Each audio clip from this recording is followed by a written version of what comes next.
Hi, I'm Jacob with Vaught RV. Today we're going to be going over the 2020 Wayfarer.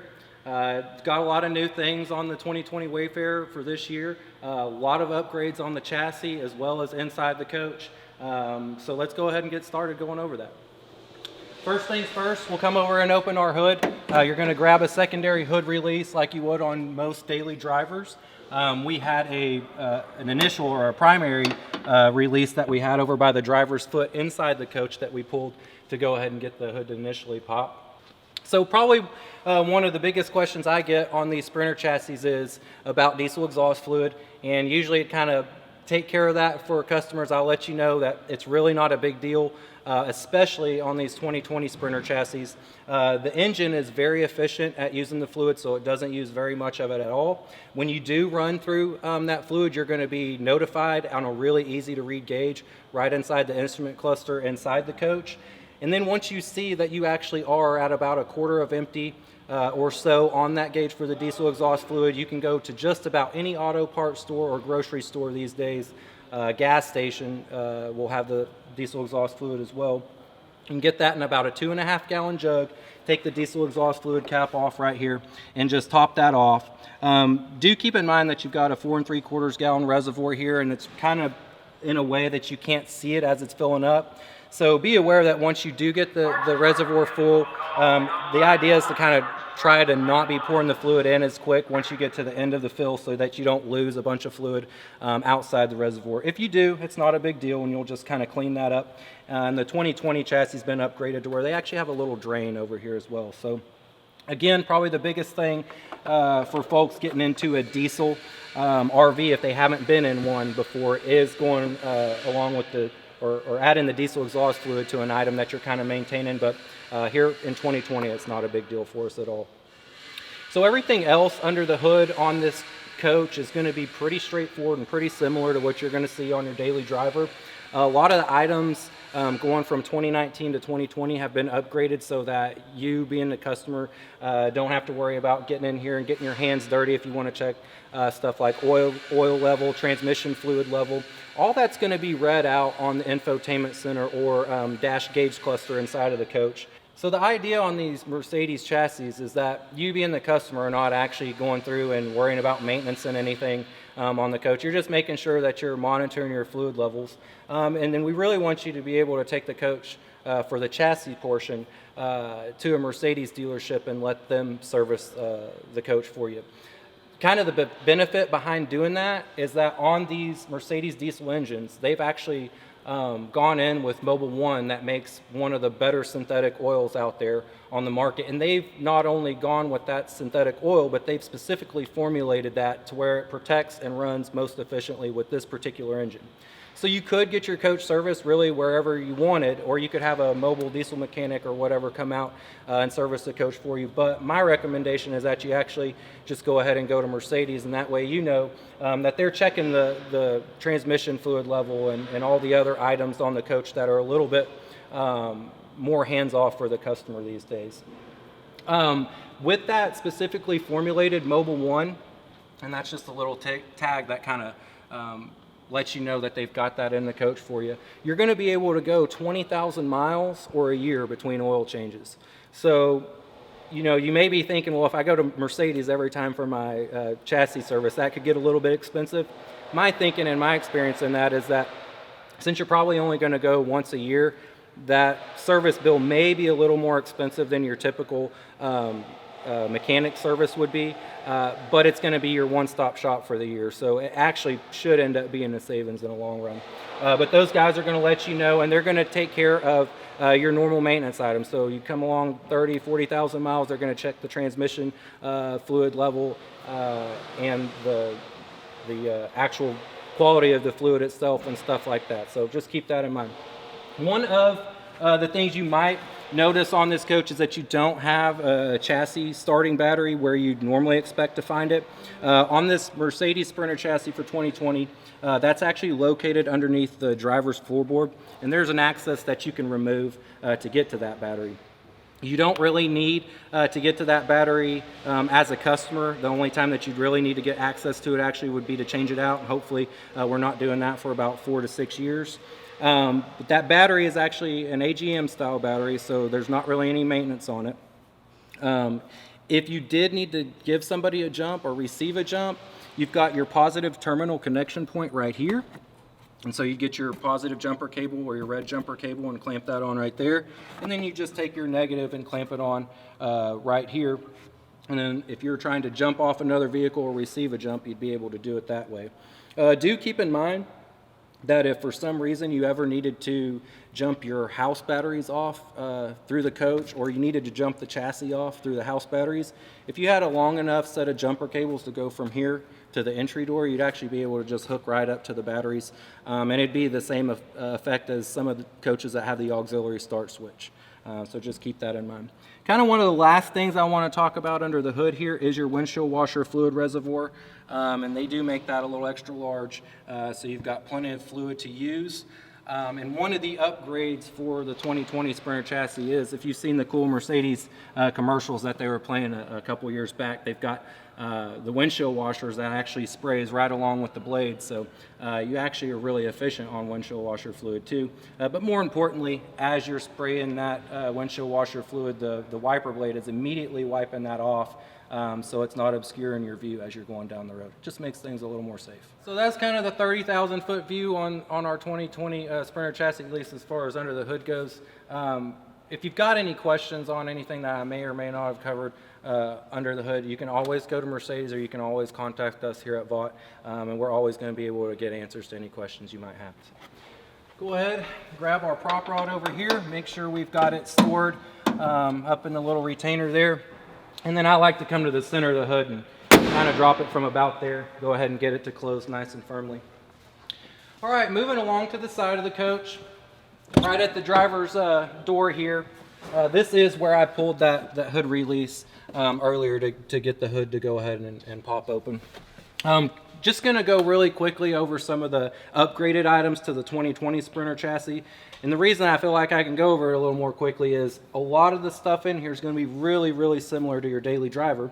And that's what makes this 2020 chassis even better than the 2019 and previous chassis, is just because they've sort of upgraded it to where everything is really more similar to what you're probably running into on your daily driver. So on our 2019 and previous Sprinter chassis, and that would have been your Wayfarers or whatever you have out there, we had all manual seats. Now both the driver and passenger seats are going to be electrically actuated, and so the switch for running those is right over here on the door. You've actually got a memory for 3 positions to program these seats to. So kind of my thinking with the RV setup would be that, you know, the first and second position is going to be the couple folks that are going to drive the coach, and then we might program on the third memory position for both the driver and passenger seats to go ahead and have the seat come all the way forward, so that whenever we want to actually spin these seats around and utilize those for coach seating, we don't have to reach around, press the button like I just did. We just come over here, press our number 3 memory button, move the seat forward, and then that would give us access to the one manual release lever that we have at the front of the seat up here. And once we pull that, that will let us free spin our seat on around, and that's going to make some really nice seating inside the coach. These seats are also heated, so they have a high, medium, and low heat setting, and that's the switch for that. So that is a major upgrade for folks. And you can imagine kind of hanging out in a Colorado morning, having some coffee in the living area there, and you're going to enjoy utilizing that heated seat at those times. Of course, as you will whenever you're going down the road on those extended periods of driving. Of course, your windows, driver and passenger, are going to be electric. You've got remote controlled mirrors that you'll adjust using this switch here, and that is going to be the top portion of the mirror. The bottom portion of the mirror is still going to be a manual adjust, and you'll just push on either corner of that mirror to go ahead and adjust it how you want. A lot of the stuff on the actual dash area of the coach Like I said, it's going to be so similar to what you're going to be getting into on your daily driver. We'll kind of just leave it at that, and we might kind of readdress this here or take another look here at the end of the walkthrough and kind of go over some of the items that I think might deserve a little bit more talk. But kind of my thought is they've made everything so intuitive and almost kind of like a big smartphone up in the front of this coach, and most all of us can work the smartphone. So my idea is the way that you teach yourself how to work the infotainment center on this coach and everything up at the dash area is just the equivalent of what you do when you go get your new HTC or your new Apple phone or whatever that might be. So, but again, on those items, we're going to be here to answer any questions that you might have, and the folks at Mercedes are going to be really helpful with any questions you might have on that stuff too. Your diesel fill is right here. Mercedes is kind of neat about how they're handling keeping this secure for you. Just closing the main entry door over onto this fuel access door is what keeps that locked and secured, so you don't have an additional lock that you've got to actuate. With that system though, I've noticed in filling these coaches up that especially if it's cold or rainy and I want to hop back in the driver's seat, that if I don't make sure and have the diesel filling nozzle pointed towards the rear of the coach and I hop in and close the door, I've actually banged up the edge of the driver door before on that. So go ahead and let me do that bad work on these coaches for you, and take my advice. And just if you're going to get inside the coach and close the driver door while filling with diesel, make sure that nozzle is pointed to the rear. Another thing that I like to remind folks of is a lot of us are driving gasoline-powered vehicles as our daily drivers. And since we're doing that, if you're anything like I am, you're used to pulling the gasoline filling nozzle. If you get in the habit of doing that daily and then you're out in your motorhome at vacation time and you just, out of habit, grab that gasoline filling nozzle, it will fit right inside a diesel filling neck. Kind of the good thing about a gasoline vehicle is if you accidentally picked up the diesel filling neck, it will not fit in the filling neck of your gasoline powered car, and so you can't mess up your gasoline fuel system by putting diesel into it accidentally unless you're really working hard to do it. On a diesel coach, with that filling neck being as large as it is and the filling nozzle for the gas being as small as it is, you can kind of not be paying attention, get into a habit of what you're normally doing when you're in your daily driver, put that gas filling nozzle in there and fill your diesel tank up with gas instead of diesel. That would not be the end of the world. It would especially not be the end of the world if you caught yourself doing that and then you just made sure you did not start the main engine. You would have to have the coach towed, and you would have to have the fuel drained out of the tank, hopefully before you ever started the coach. But that kind of leads me into talking about what Tiffin is going to provide for you all when you do buy a new Wayfarer. So they're going to have a roadside assistance plan for you that's going to cover the event that you did accidentally put gasoline in the diesel tank, and you want to call those guys up before you drive the vehicle and create any more damage, and have the coach towed somewhere and repaired. You're also going to have that roadside assistance for any kind of flat or any other mechanical breakdown you may have on the road. You'll notice that you'll have tire changing tools on this coach, but you won't have a spare. And so that, as a RVer myself, kind of my big thing about having a Mercedes Sprinter as my RV chassis is that if I did get that flat tire and I had to utilize that roadside assistance, and it happened to be at 3 in the morning in the middle of nowhere when I actually needed to use those guys, the Sprinter chassis being as common as it is, most all of your roadside assistance guys are going to be able to find that wheel and tire size for you real easy, so you're not going to have this situation where you're hanging out on the side of the road for hours or maybe even a day if you've gotten into one of the little more rare chassis out there. So just a couple things to keep in mind there. Do make sure that after 2 years, if you are relying on that roadside assistance through Tiffin, that you go ahead and either have plans to extend that after the 2-year period or go along with a roadside assistance plan of your choice. All right, moving along, our first storage compartment down here you're going to notice that it doesn't actually have a lock cylinder on it, and it's going to be the only storage compartment that doesn't have a lock cylinder. That's going to be your indication that this is where we're storing our propane. So we would always want to be able to get access to this valve right here, and in the event that we needed to shut the propane off. So in order to do that, we would just take this valve and turn it all the way clockwise until we couldn't turn it anymore, and that is off. The propane tank is actually turned off right now, and I actually want to turn it on in case we want to look at a couple of the propane appliances inside the coach.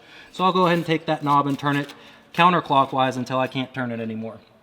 Cool thing about propane on RVs is that a customer doesn't ever have to worry about filling the propane tank. It's always going to be a technician, and they'll take their filler nozzle and fill your tank through here until they actually make liquid propane out of this vent over here. And then that'll be their indication that they've got your propane tank full.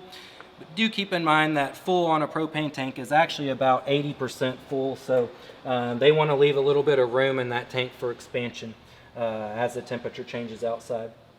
You've got a little side gauge out here on the tank itself, but that is actually feeding your spider control panel that we're going to go over inside of the coach, and so it'll be displaying that same information right inside there. You don't have to take the trip out here to view your propane level. Another thing to notice or to keep in mind about these Wayfarers is Tiffin's been really smart in keeping all their storage compartments opening to the side of the coach instead of up, so that if you had one of these storage compartment doors open and you completely forgot and left it open and went inside and started running this large slide out, you're going to completely clear all of your storage compartment doors, so you're not going to have to worry about every time you go to run that slide switch, run outside the coach and make sure you actually closed all your storage compartment doors like some other models out there. This is a good amount of storage in through this storage compartment. You actually have quite a bit of space right to the rear of the coach that you can access through this door here. Moving along, Tiffin has gone ahead and installed interdual valve extenders on these Wayfarers, so you'll have a really easy time getting your tire pressure monitor sensor installed here for the interdual, and then here for the outer dual. If you're not going to go with the tire pressure monitor system, you're going to want to check your tire pressures with a manual gauge a little more often. So again, those come in really handy for that scenario too. Moving along, this is where you're kind of going to be doing the most of the work on the outside of the coach. This is your wet bay, and Wayfarer is great at organizing these wet bays so that they've got kind of everything you need, nothing you don't. So real quick, let's look at the waste management system. So we've got a gray waste tank on this coach as well as a black waste tank, and that's going to be a very, very common setup for most RVs out there. The gray tank is going to take everything from the shower and sink, and the black tank is going to take everything from the toilet. The black tank will be dumped by pulling on the black tank dump valve. The handle for that dump valve is actually black. The gray tank dump valve has actually got a gray handle on it. If you're colorblind, the small plumbing coming out of this tank over here is going to be indication that's your gray tank, and you always have a larger diameter plumbing that's going to be coming out of and handling dumping your black tank. So a couple little pointers there. You can swivel your full weight dump on these Wayfarers and hook your sewer hose up right here and dump directly out of the side of the coach in the event that you've been at a full hookup site and you're dumping on your way out of the campground. Or if you are at a full hookup site and you want to hook your sewer hose up to the full way dump and have that running out of the floor of the coach and connecting up to the sewer, you've got this little floor access that you can remove. Keep in mind that the full way dump is handling both the black and the gray tank waste coming out through one spot. And so because of that, you don't ever want to have both of these valves open at the same time. You always want to have one or the other open. And typically you're going to want to open the black tank dump valve and dump the black tank first. And then if you wanted to flush some water through that black tank, these Wayfarers are set up with a black tank flush through the Santa Flush guys. So if you want to utilize that, just hook up your water hose to here, and as soon as you turn on your water faucet, you're going to be running water into the black tank and flushing that out. Manufacturer's going to suggest that you, and I'm going to agree with them, they're going to suggest that you don't ever even hook a hose up to this Santa flush connection unless you've already pulled the black tank dump valve open, and of course have your sewer hose connected and have that going into the sewer. And that's just going to keep you from any unsafe conditions. And the unsafe condition would be is you hooked up your hose here and you kind of forgot you were running water into your black tank with the dump valve closed. Eventually you will overfill that tank and it'll either go out the roof end of the coach, or if your toilet ball valve seal is not properly installed, you could start having black tank come out of the toilet inside the coach, and nobody wants that. So the idea is kind of just, if you're going to be extra careful with anything on an RV, the thing you probably want to be extra careful with is the Santa flush. So your black tank flush is great for cleaning out your black tank. What I want you to keep in mind is that you've got your city water connection right below that, which is absolutely fine. What I want you to remember is that you could, especially imagine yourself hooking this coach up to water in the nighttime. Even though you've got this nice wet bay light in here, it'll be a little bit darker. If you ever accidentally hooked up to the Santa flush thinking you were hooking up to the city water connection, you could have the same issue that I kind of described over if you hooked up to the Santa flush and forgot to pull the black tank dump valve. So just keep that in mind. Once you feel comfortable with making sure you keep the black tank flush and the city water inlet connection separate, then you can kind of go along and use the coach as it's designed to be used. So when we are at that full hookup campground and we're going to have water available to us the whole time that we're camping, we're going to be able to run our water supply hose up through the floor of the coach, and then we're going to connect that into our city water connection here. You could get a water pressure regulator and either connect here, and if you did connect here inside of the wet bay, I would probably get a water pressure regulator with the 90-degree elbow fitting so that you can kind of situate the regulator and hose to come back this way. And then your hose would kind of bend back this way and go through the floor access. That's just going to clear it from your outside shower. You could also just take that water pressure regulator and hook it up at the water spigot, and it would do the same thing that you're going to achieve hooking it up right here. So it kind of doesn't really matter either way you want to go on that. But hooking your water supply hose up here, if we've got our water control valve, it's this blue valve here pointing to city, that's going to take that pressurized water and automatically pressurize all of our pressurized plumbing appliances in the coach, and that'll include toilet, your shower, your outside shower, and your sinks inside. If you want to take that pressurized water and you actually want to direct it so that you're filling up your freshwater tank so that you can use that later, you'll just take this valve and turn it over to dry, and that will fill your freshwater tank through this inlet.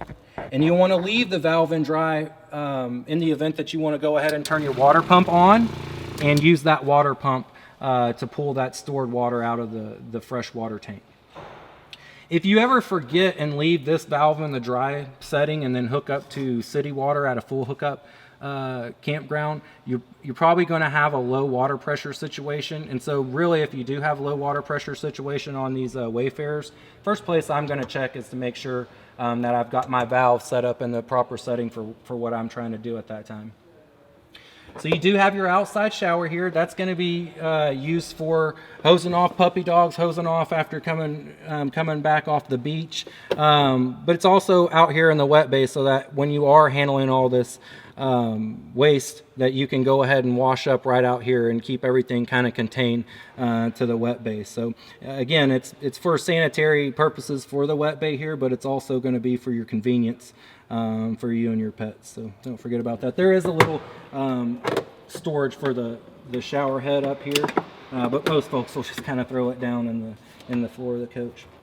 Notice that you've got a coax cable input and a tripod input, and the coax cable is just going to be if your campground's providing cable for you, you'll hook up a 25 or 4-foot so length of coax that you provide, and you'll be able to enjoy that again if it is provided.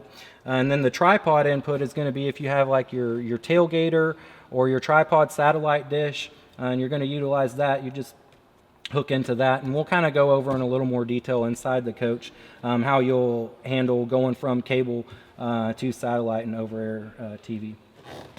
Right down here, and I kind of switched this earlier, is one place to switch your water pump on. You've got a couple more places inside the coach as well. Water pump is right here on this coach. You can see the pickup for the water pump is right over here, and that's got a hose going back to the rear of the coach and pulling out of our fresh water tank. So that's our normal use for the water pump. We can also use this water pump on this coach really easily for winterization. So when we want to winterize this coach, Tiffin set us up so that we've got this extra length of hose here, and we've got this piece of hose here that has a cap on the end of it. We'll remove the cap, install our winterizing hose, and we will keep our water handling valve over here in the dry mode, and then we'll turn our water pump on, and there'll be one more valve that I'll show you, or two more valves that I'll show you where to switch inside the coach. And then once you've done that, you've actually changed this water pump around so that it's no longer pulling out of the fresh tank, and it'll actually be pulling out of this hose instead. What I suggest you do is get you about 3 gallons of pink RV Marine antifreeze. Go ahead and put that in a 5-gallon bucket, and then put this hose down in the bottom of that. All right, so we've got our 5-gallon bucket set over here and filled up with about 3 to 4 gallons of that pink RV Marine antifreeze. We've got our winterization hose hooked up right here. And now we'll just go ahead and turn our water pump switch to the on position. And with everything set up in this position, we will now be pulling that antifreeze so that when we go and open a cold or hot side of any of our pressurized plumbing or flush a toilet, we'll be moving water through those faucets and through the toilet initially. But as we keep running the water through with the water pump running, we'll actually start picking up that antifreeze.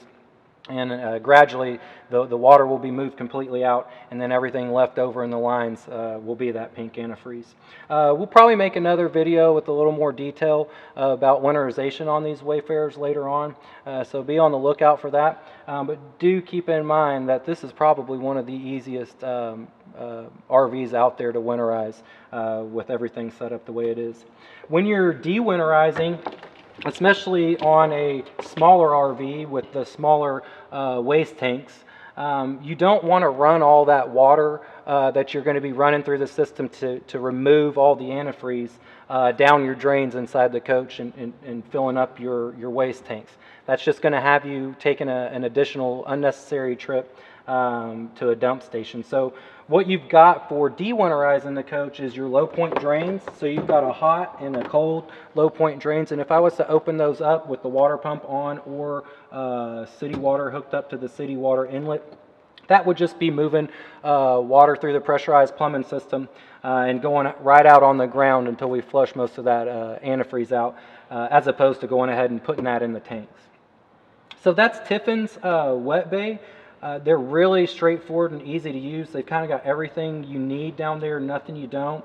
And the idea is that you shouldn't be spending a whole lot of time working in the wet bay here, and it should do everything that you need it to do. Last storage compartment over here on the driver's side of the coach. This is actually your black tank, and that's just where they're storing that. But you've got a pass through in the floor here, and I've taken my 30 amp shore cord, and we've got about 35 foot or so of that cord, and we've run that down through the floor, and we've got it connected up to our 30 amp power source. You may want to have you an adapter to go from 30 to 50. Some of the newer RV parks out there may be set up with 50 amp service only, but generally you're going to find that most RV parks that you're going to go to are going to have the 30 amp service. There's a little box in here. It's your surge guard, so that is your surge protector for the coach.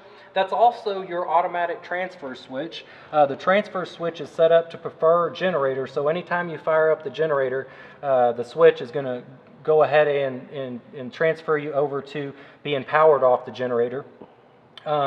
The idea or the reason that you might want to know about that is it's really going to be better if you have a high AC electric load like your air conditioner, or you got a bunch of TVs on, or the microwave running inside the coach.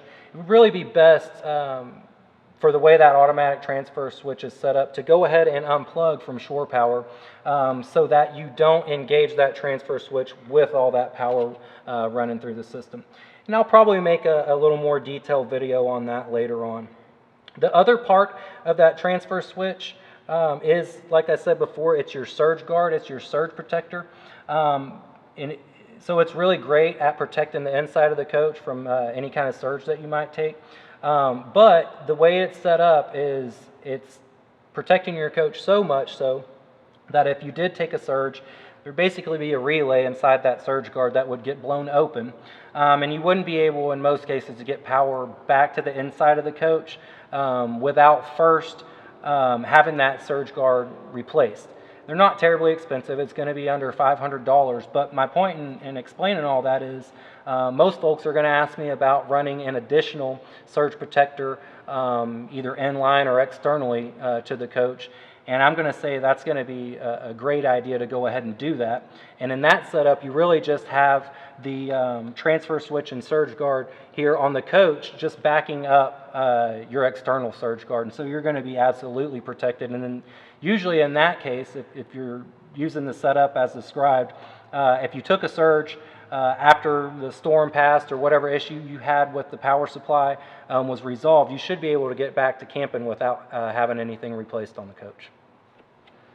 All right, so real quick, you do have a way to fill your freshwater tank through this dedicated inlet right here. So if you just want to remove the dust cap, hook your water hose up.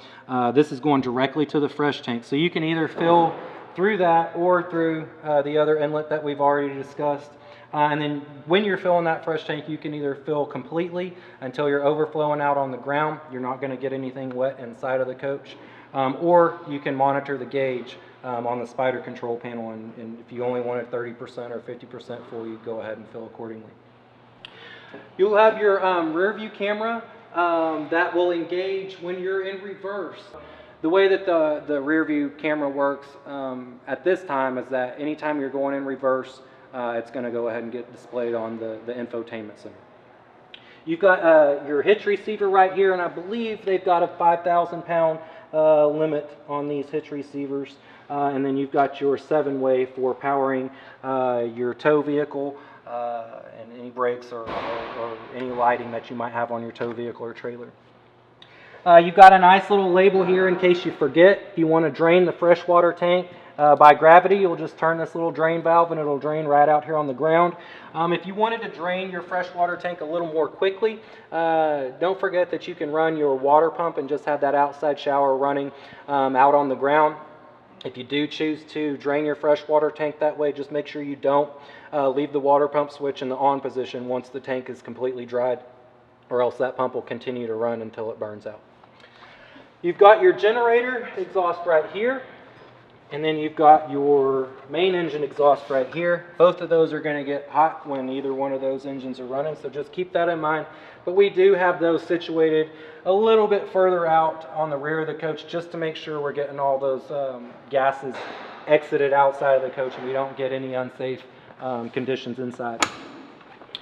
First storage compartment on the rear of the passenger side is going to have your propane quick connect. You've got another one of those floor accesses.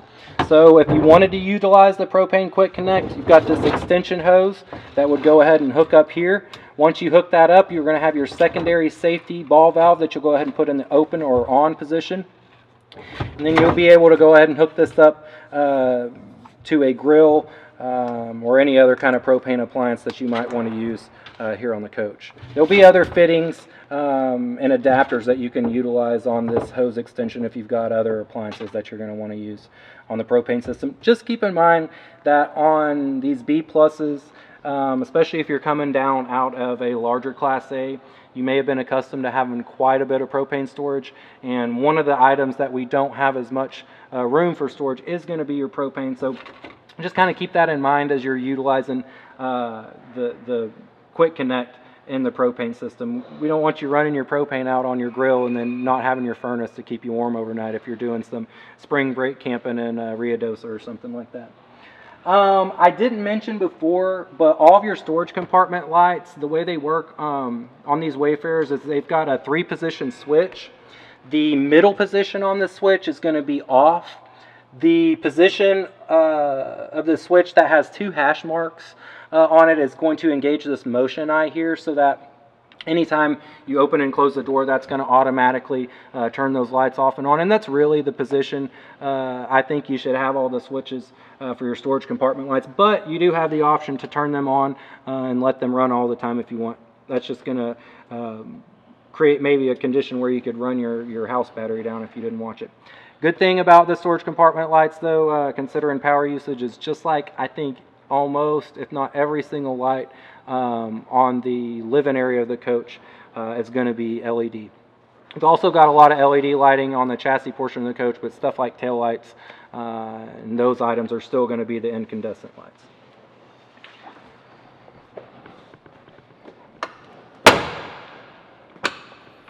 Right inside this storage compartment is probably one of my favorite options for a B+.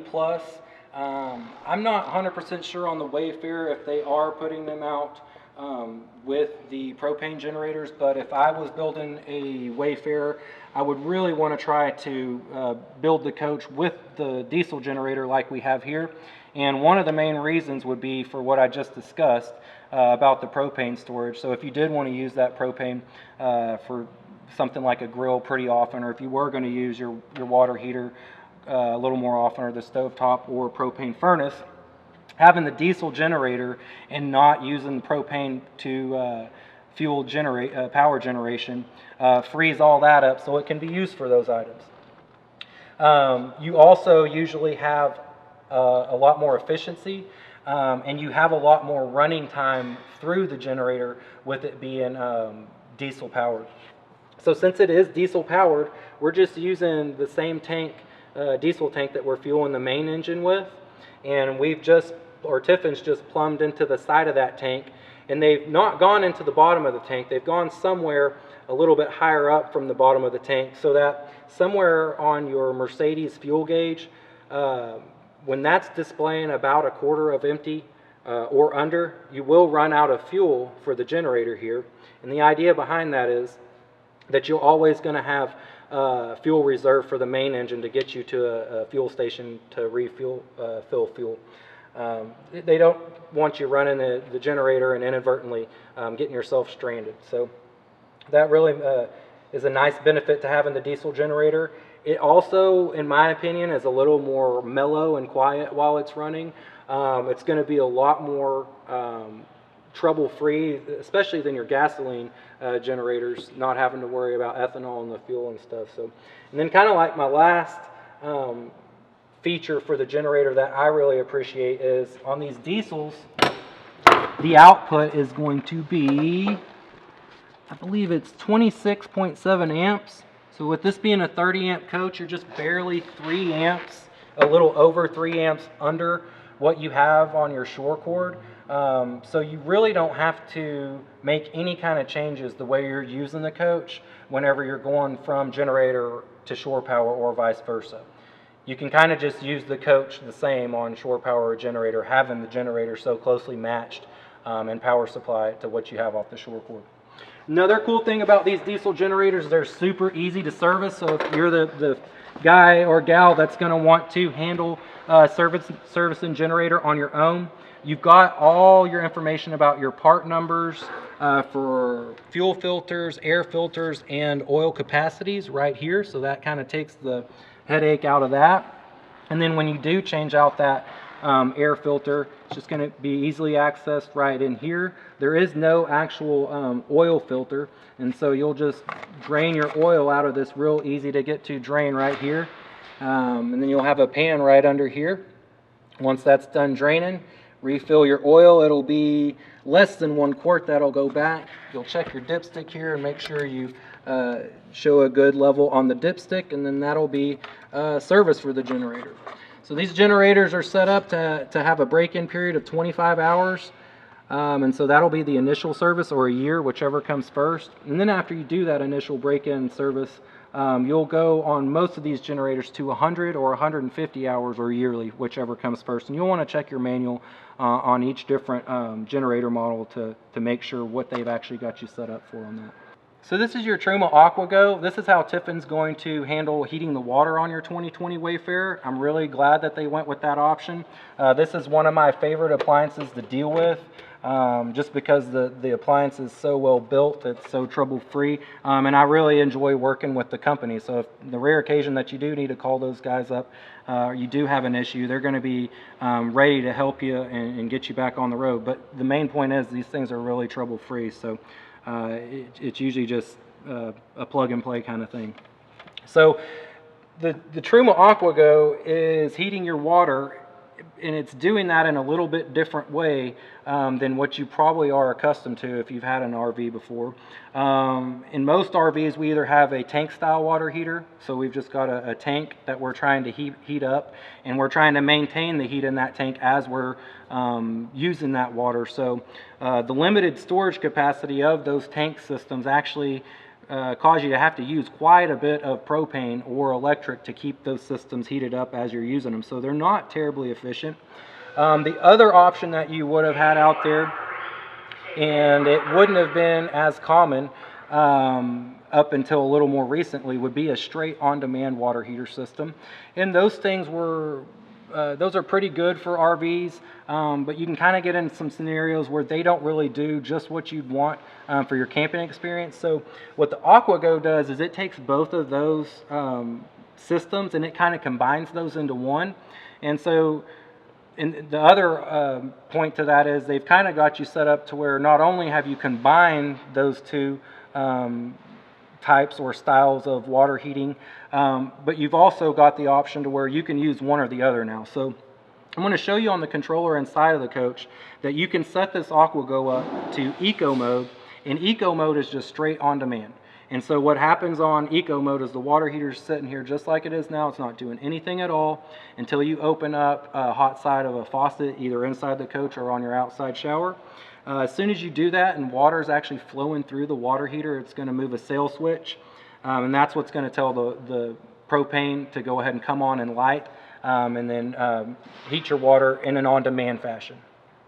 Using the system that way is going to be great because you're not going to be doing anything at all with the system until you actually need that hot water.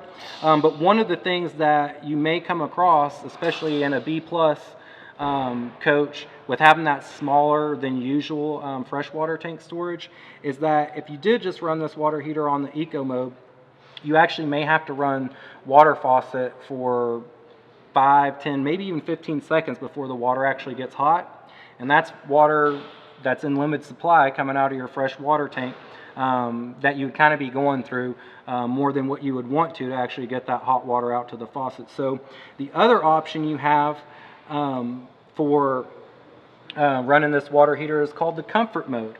And when we set the water heater up in comfort mode, that's basically our full-on hybrid setting. And so in comfort mode, we've got a little tank right here, and it's not nearly as large as the old style water heater tanks. It's a little bit less than a gallon, I believe. And on comfort mode, we have that tank full of water, and we've got a little thermostat in there that's maintaining the temperature of the water. And as soon as the thermostat's dissatisfied, so it's colder in that tank than what it should be, the thermostat tells the propane or the burner to come on and do a burn and heat that tank. And it's only going to burn for about 5, 10, 15 seconds to go ahead and get the water back up to temperature in the tank. So the idea is having the water to temperature in that tank on the comfort mode. Now when I go open up my faucet on the hot side, I don't have to wait for that sail switch to get moving and then wait for the burner to kick on and then wait for the water to get hot. It's going to be pretty much instantaneous. It'll just be the small amount of water usually in the lines going up to the faucet itself that'll have to run through before you'll actually get hot water at the tap. And then I do believe that the Wayfarer may have set this water heater up to where when you are maintaining this reservoir here, there's actually a circulating pump that circulates the tank to basically keep it stirred and the water temperature inside the tank constant. But what a lot of the manufacturers are doing now is actually setting up that stirrer so that it's stirring the hot water lines as well. So you may be set up on the Wayfarer to just have that tank stirred, but they may have it set up to actually stir the entire lines, which would be even more efficient. But you can kind of test that at your own rate, and that'll probably be one of those things that I'll try to figure out for certain as we go on through 2020. On your controlling switch out here on the outside of the water heater, this is basically your reset if you have a fall. And that's something that you may or may not have had experience with on a previous RV. So my point is that you've got a remote control for this unit inside the coach, and that's usually what you're going to use to turn the unit off and on and select the function that you want it to do. In the event that you go into fault mode, and fault mode is going to be you ran out of propane, you forgot to turn your propane tank on, or you've got propane or you've got air built up in the propane lines, water heater is just going to go ahead and assume that you've got a propane line just cut open and flowing raw propane into the water heater area. If any of those conditions are present, then the water heater will not fire, and that's just a safety feature so that raw propane didn't get the chance to ignite and have a larger than desired ignition. So if you do get the fault mode indicated on the remote control inside by the amber light flashing at you, you'll take that remote, turn it to the off position, and you'll take this switch here, cycle it to off, and then turn it back on. It doesn't matter if you go to the up portion of the on switch or the down portion of the on switch. Either one works fine. You're looking for the green light to come on here. A lot of folks will ask why we have the two on positions on the switch out here on the water heater, and that's just because the version of this water heater that's not upgraded with the comfort mode or the circulating pump will just have all of its switching function on the outside unit here. You won't have the remote inside the coach. But these Wayfarers are all upgraded, as far as I know, to have that comfort mode, and therefore they've got the switch that's going to control the water heater inside or from inside the coach for the most part. Winterizing on this water heater, AquaGo is going to recommend that you drop this door down here and pull out a filter. It's going to have an O-ring around it. Once you've removed that filter, you're basically breaking a seal. And so that whenever you close this door back with the filter removed, there'll be an air gap here. If there is any water left in the water heater, it should go ahead and flow out. I hope I don't get myself in trouble with this, but I am of the belief on this particular water heater system, as long as you're going to be particularly safe and make sure you don't fire the water heater with antifreeze in it. Since you do have this small reservoir here, if this is my motorhome, the way I'm going to winterize it is just leave everything in place here, and I'm actually going to go ahead and put antifreeze into this water heater. Shouldn't react with anything in the water heater any more than it would react with anything in the other plumbing on the coach. If you want to go based on what the manufacturer suggests, and that would be what Truma AquaGo suggests on this particular water heater, they are going to go ahead and have you take that filter out. And if you do that, keep it somewhere near the coach, like put it in the refrigerator or something like that. Don't put it in your garage because you'll lose it out there. All right, so you've got your venting for the back side of your refrigerator here. Just make sure you keep that clear of items so you can get a good chimney effect, keep the refrigerator running properly. You've got your propane furnace exhaust. So this is going to be one of the ways that we're going to be able to heat the coach, the way that we're going to heat the coach anytime we're down below 40 degrees. But just make sure, just like with the refrigerator vent, don't block that off so we can get, especially with the furnace there, good exhaust. This is your outside TV storage. So I always remind folks that you do have the gas shocks that lift this lid up. First couple times I opened these, I got popped in the chin. So just watch that as you're lifting that door up. They do have these TVs put on a swivel, so you can go ahead and pull that out and adjust that to where it's going to give you your best viewing experience.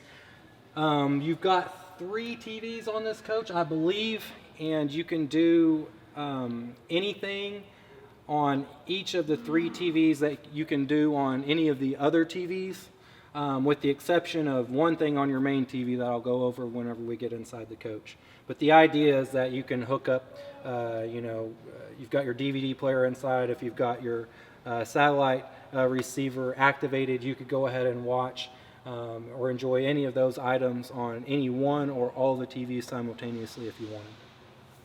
We've got you some more storage here. And this particular floor plan is really great on having some good outside storage.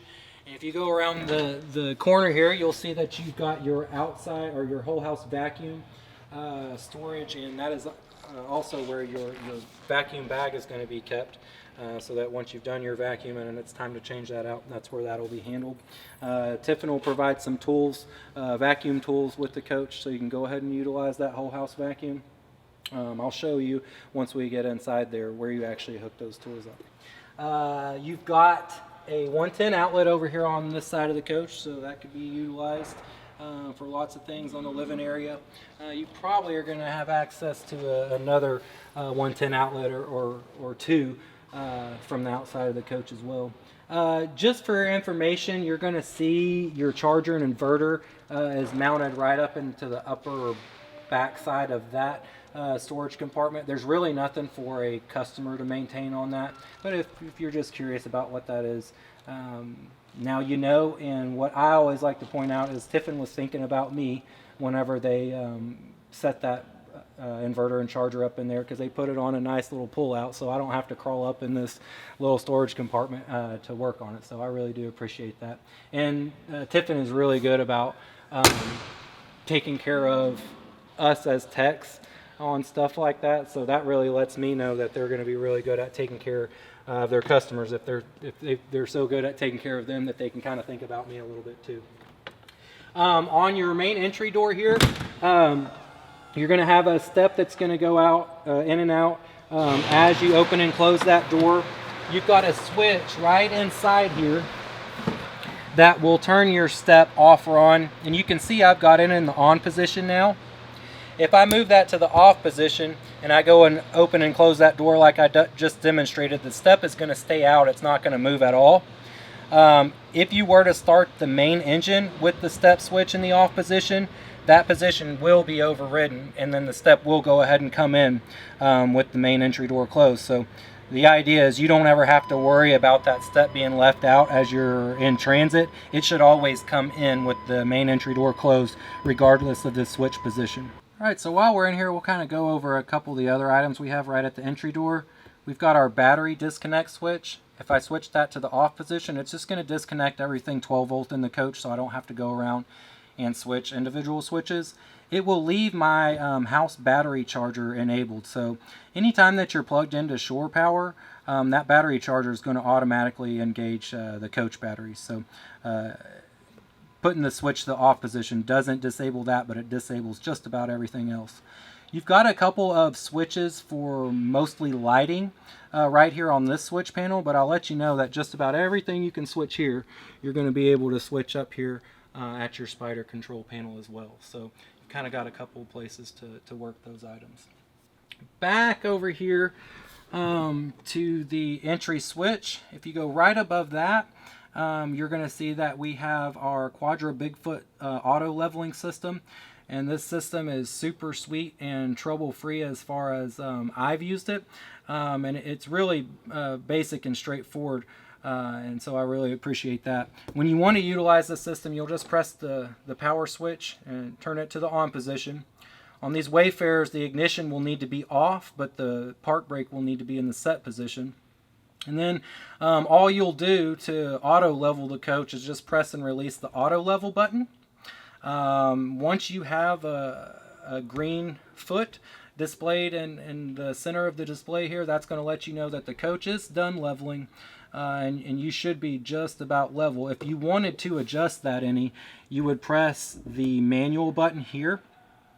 And you're going to have to hold on to the switch for about 3 seconds until the amber light illuminates next to manual.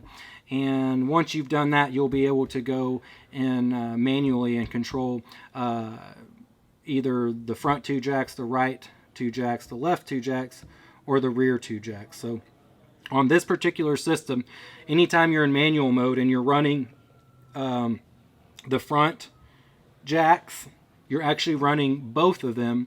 Quadra Bigfoot doesn't want you running just one jack at a time so that you don't put any inadvertent twist on the frame of the coach. We want to keep your slide box nice and square for when that's running in and out. Whenever you want to retract the jacks, you simply want to press the power switch to the on position, and normally I would have already put the jacks down, so pressing and holding on the retract switch will go ahead and get all the jacks retracting for you at one time. With this controller being in the position it is, a lot of folks I feel like are going to want to work that standing outside the entry door. Just make sure you keep in mind that that entry step, as the jacks move the coach up and down, that entry step is going to be moving around on you, and it's going to be kind of close to, you know, where your legs and shins are. So just be very aware that that's going to move around, and don't let it make contact with you. Be extra safe there. So that's your leveling jacks. While I'm here, one more thing to point out is you do have a nice little trash can that you've got access to through the countertop. So there's a little panel that you can remove and just drop your trash right down the chute, and then when you want to empty the trash can, it'll come right out of the side here. Right down below where I've been sitting, you've got your house batteries. And so I think I mentioned for the chassis battery that it's an AGM battery and you don't need to do any maintenance as far as water or anything on that. But on the house batteries, you've got your two 12-volt batteries here, and you'll want to get a screwdriver, flathead screwdriver periodically, and pop these caps off. Make sure you don't make any contact with any of the terminals while you're doing that. And once you pop these caps off, you've got 4 of them, one here, here, here, and here. You're looking for the distilled water level in those batteries, and what you'll see, or what you should see, is distilled water covering over lead. If you ever see that the lead is almost not covered with the water, or it is not covered with water, that'll be your indication to go ahead and add distilled water back to the batteries until all the lead in those is covered.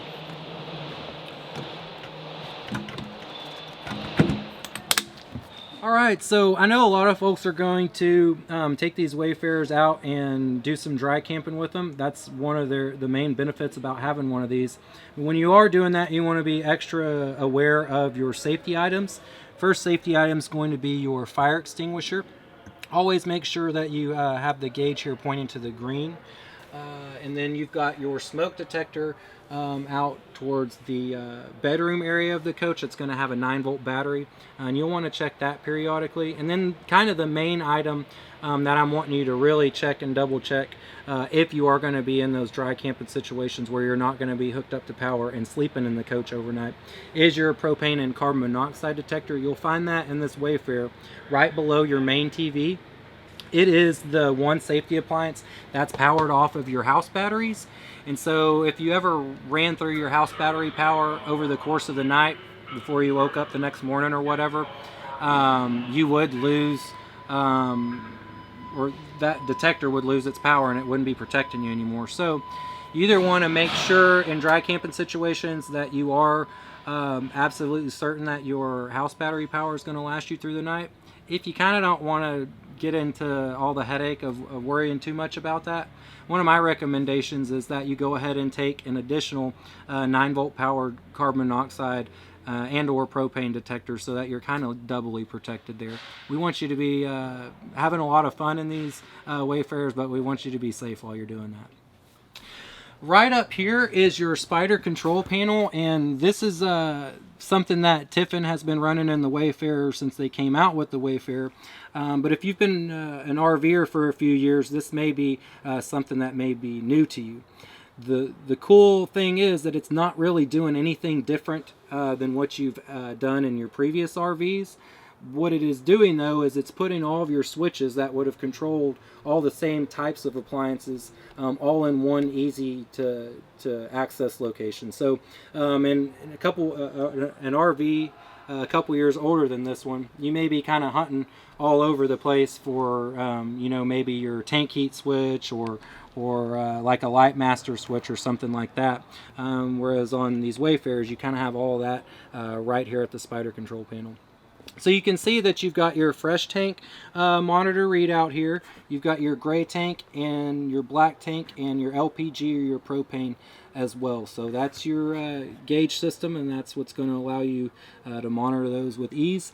You've got your house battery voltage listed out right over here, and we are plugged into shore power right now, and the battery charger is engaging those batteries. So that's going to be a common voltage you're going to see when the charger is actually engaging those batteries. I mentioned earlier that you had several locations to switch your water pump on and off throughout the coach, and this would be one of those positions or positions where you could switch a water pump on and off. Notice that like my main light switch here is highlighted blue. If I switch that, it's now highlighted gray, and you may or may not have noticed, but the main light's just switched off. So the switch grayed out is your indication that that item or that light is actually in the off position. So you can see here that our water pump, it's ready to use, but we've got it in the off position, and then our tank heat switch over here is in the off position as well.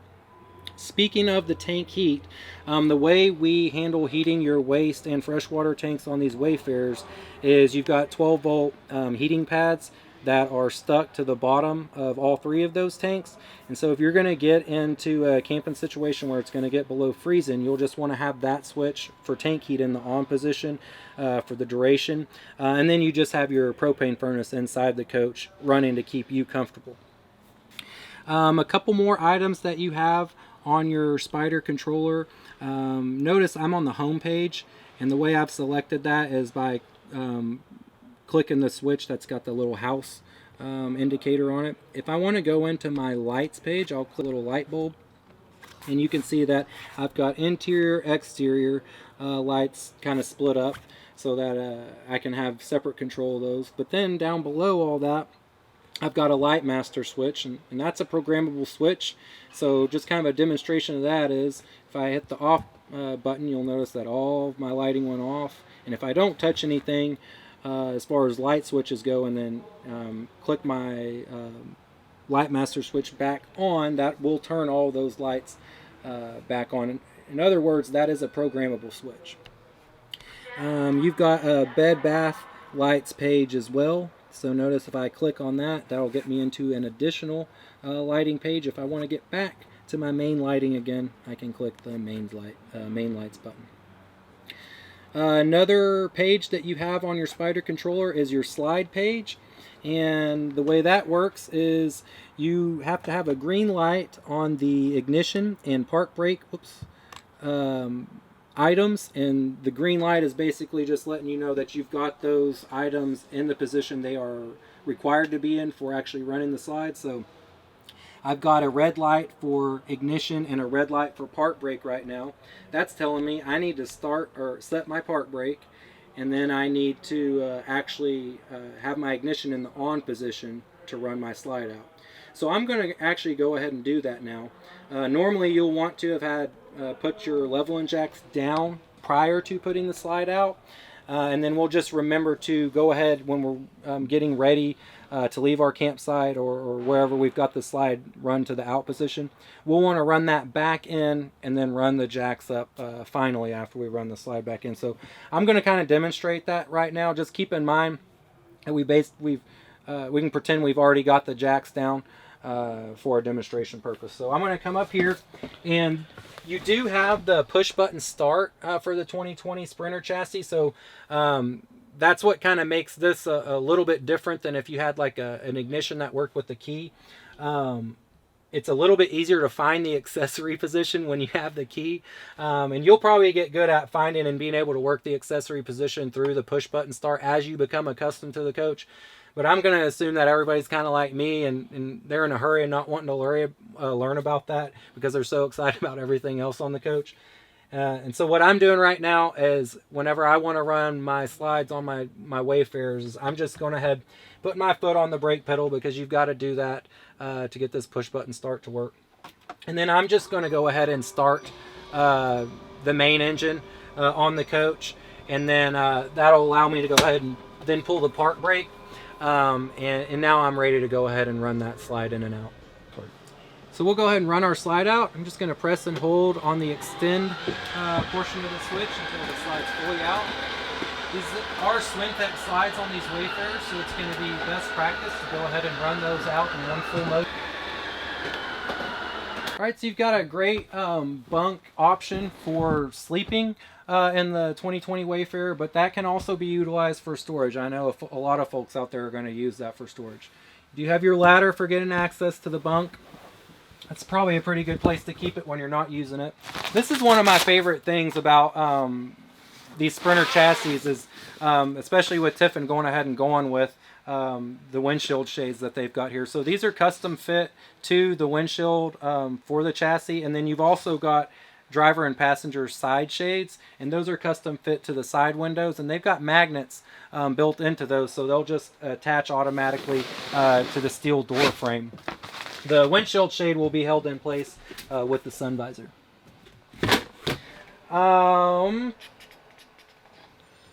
This is, so you've got your front TV up here, and you've got the outside TV that we already saw, and then you've got the main TV that we're going to call the main TV since it's in the living room area.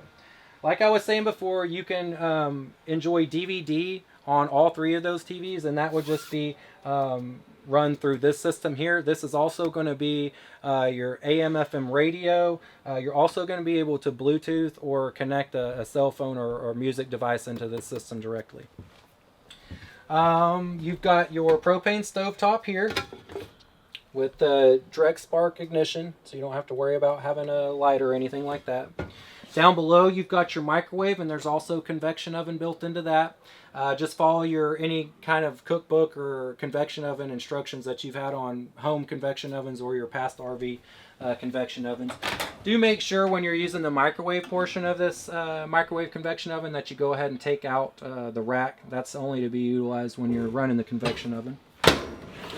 Got some drawer storage here. The whole house vacuum is actually right in here. So when you want to utilize that, you'll just pull out your hose, take off the dust cap, turn the switch to the on position, and you can just utilize the hose that's built in here, or you can see we've got all of your tools that we can go ahead and connect up and get it set up more like you would have at your residence. You've got a nice pull-out pantry here. All of your manuals in the coach should be up in one of these storage compartments. So that'll be your Sprinter manual and all of your coach manuals. All of your TV remotes and everything should be right up here. You've got a remote for each one of the TVs, but they're all LG TVs, so any one of those remotes will work any of the TVs. On your sink covers, probably want to have those in place going down the road just to keep those safe. On your refrigerator, we've got our Norcold propane or 110 option refrigerator. We've got it on the auto mode right now. So since we're plugged into shore power, refrigerators sense that, and we're running off of 110 electric right now. If we fire up the generator, refrigerator doesn't know any difference between the generator and being plugged into shore power, so we'll still run off of 110 electric.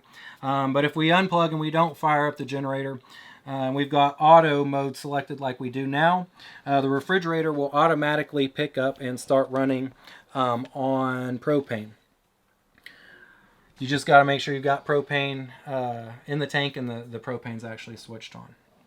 These refrigerators are really an appliance that they've been using kind of the same way for a very long time, and that's kind of one thing I like about this particular refrigerator. That's kind of tried and true. So right up here is the majority of the controls left over in the coach that we haven't gone over already. You've got your Winegard satellite switch.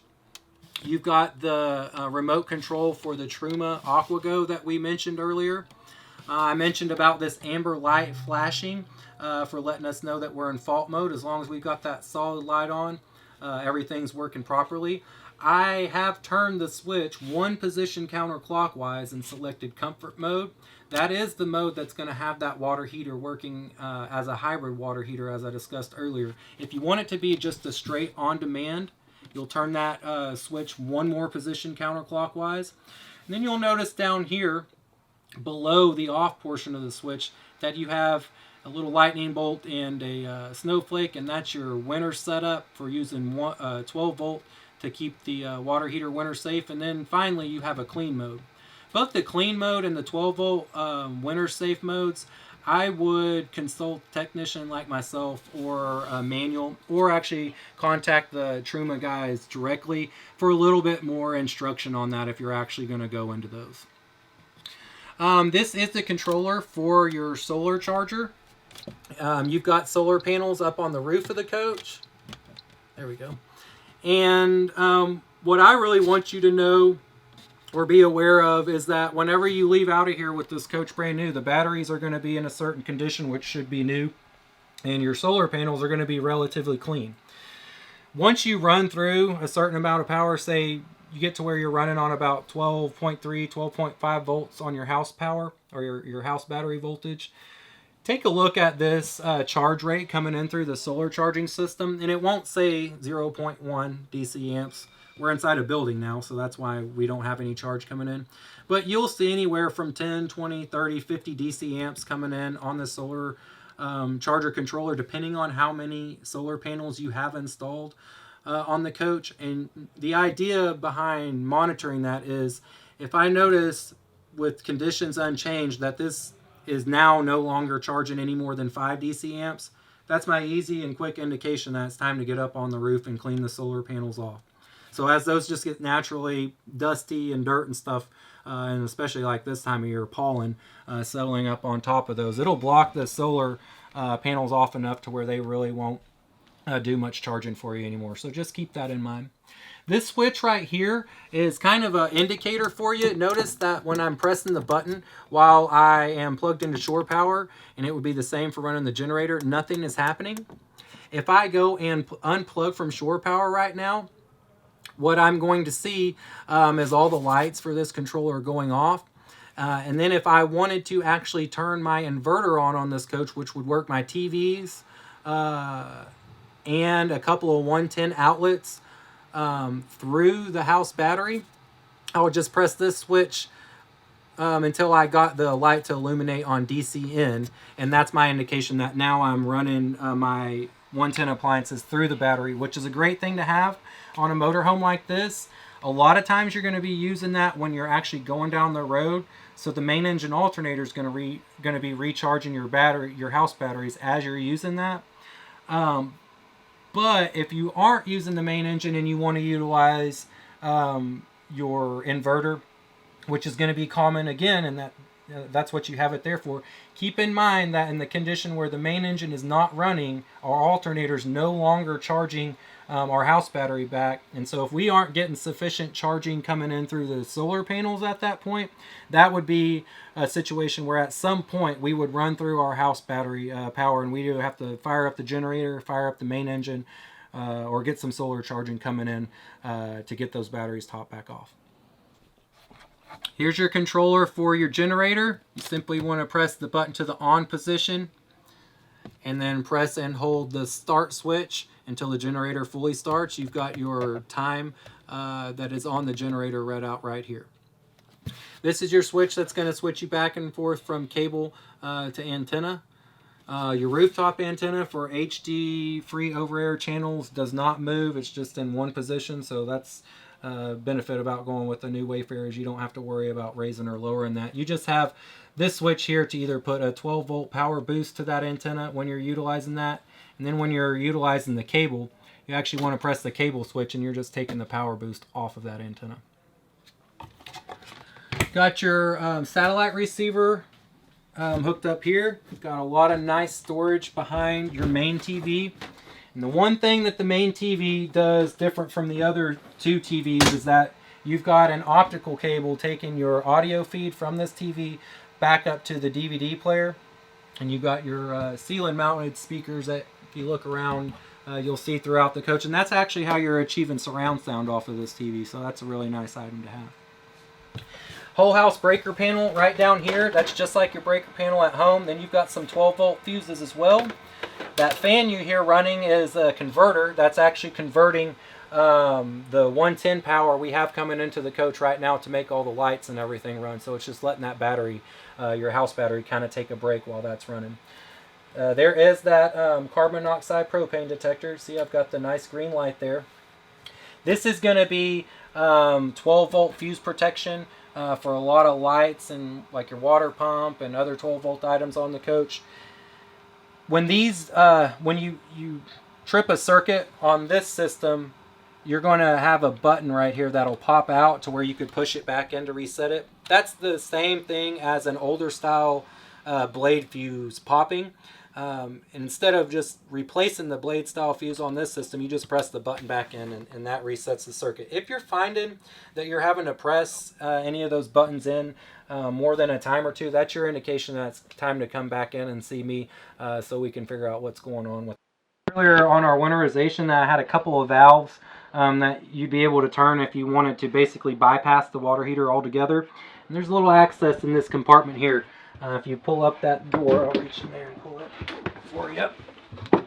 You'll be able to see those two valves. So that's the use position. To put this coach in the winterized mode, you just take both of those valves and turn them clockwise as far as you can. It should be about a corner turn for each of those. Back here in the bathroom, I just really don't see how you're going to get any larger bathroom that's going to be more usable in a coach of this size. So that's something I'm really proud of for Tiffin for figuring out how to kind of arrange this and have everything as usable as it is. They've got a neat shower curtain for you here that just stays nice and cleanly installed in the shower, and you don't have a curtain and all that stuff to worry about cleaning up. But one thing I will point out about this particular curtain system is that, especially with the little ones, they'll kind of like to start playing with it to where they'll push the release and then let go of that door from this position. It is heavily sprung enough that usually that will cause a little bit of damage to the door. It may not initially break it, but it could cause it to not work so good for you later on. So the idea is just make sure you're always keeping your hand kind of behind the handle there, and you're kind of going along with that door and allowing it to close a little more easily than if you was to just completely release it from the closed position.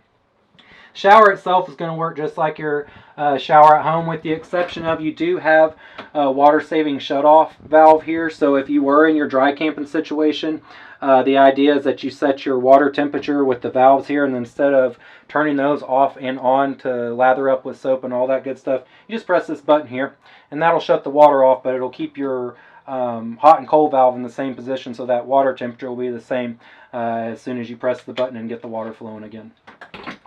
You've got a little skylight here to give you a little bit of openness inside the rear of the coach, but that's mostly for you tall guys and gals out there to get you a little bit of extra headroom in that shower, so you're not taking one of those Buddy the Elf style showers, if you know what I'm talking about. So another cool thing about the Wayfarer is you've got a nice porcelain toilet in here, so that's going to give you that at-home feel.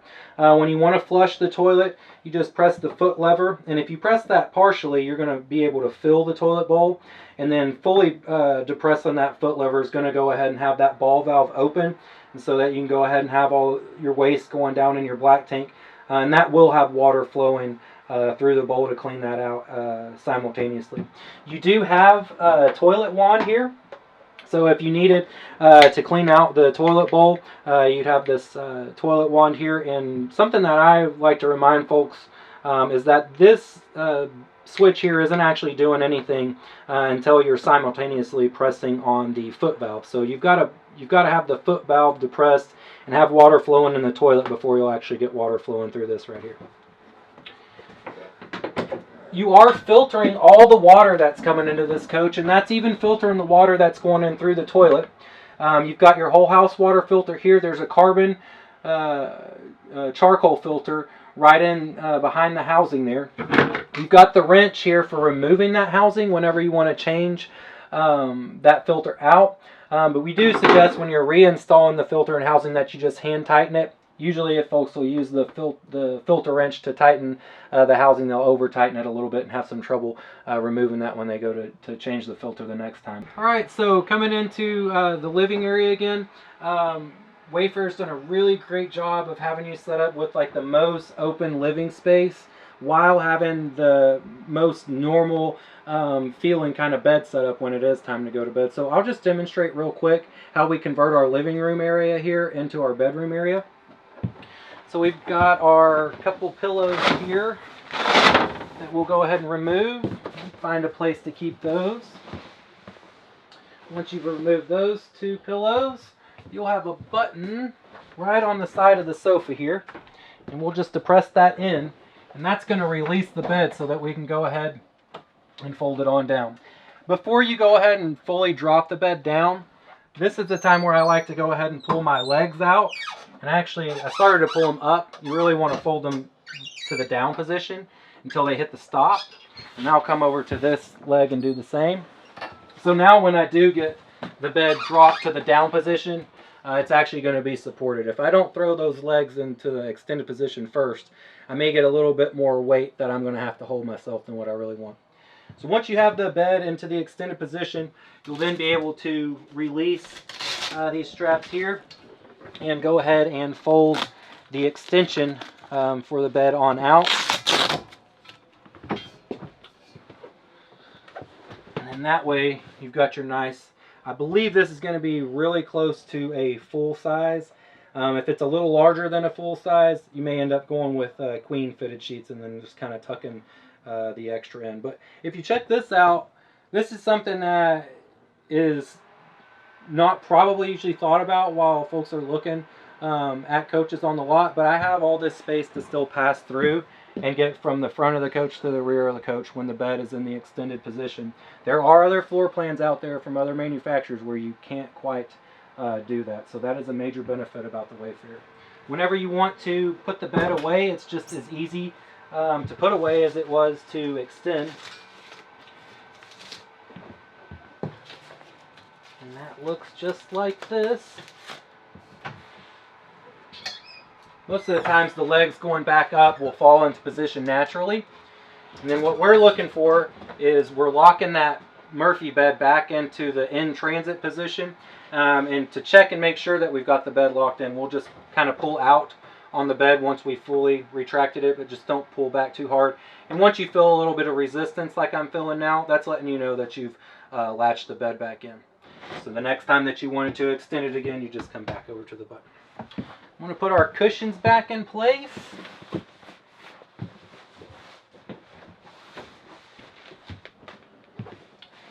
Then if you want to come around over here, we'll go over our thermostat for the coach.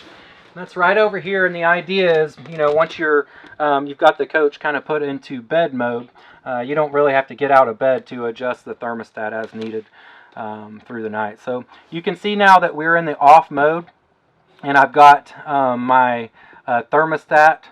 Actually, this is telling me my inside temperature since the thermostat is in the off mode.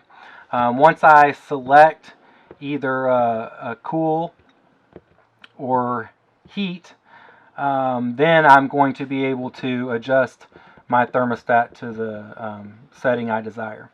So I'm going to run through the thermostat real quick one more time so you can kind of see all those items flash through. But if you didn't notice before, we just have the 3 controlling buttons, and this is how I select my mode, and then this is just changing my temperature. So from the off mode, we've got a fan low, we've got a fan high, we've got a cool high, a cool low, and then we've got cool low auto and cool high auto. And then we've got heat electric, heat gas, and then we're all the way back to off. On the heat gas, that is going to run your propane furnace. And on your heat electric, that's going to actually run your heat pump, which is just your rooftop AC with the compressor put into reverse, so you're making heat instead of cold. One thing about using heat pumps on RVs is that those heat pumps are only going to work between about 40 and 65 degrees. So anytime you're going to be below 40 degrees, you'll just rely on your propane furnace. All right, right back over here to our entry area.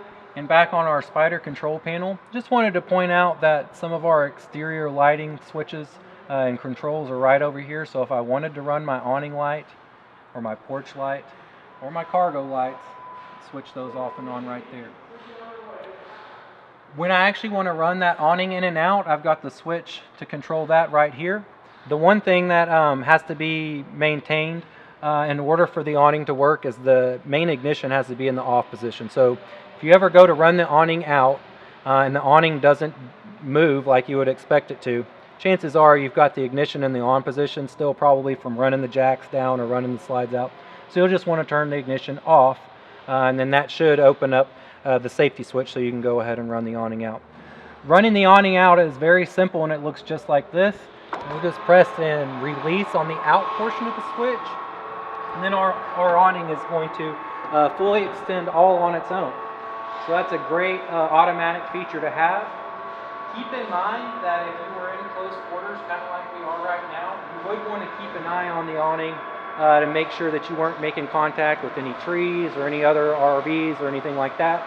If you saw that you were going to make contact with something, there is a stop switch, and just pressing that switch, or really any of the switches on the awning controls, will go ahead and stop that awning. If you want to go ahead and get it running out, again, you just press and release the out portion of the switch.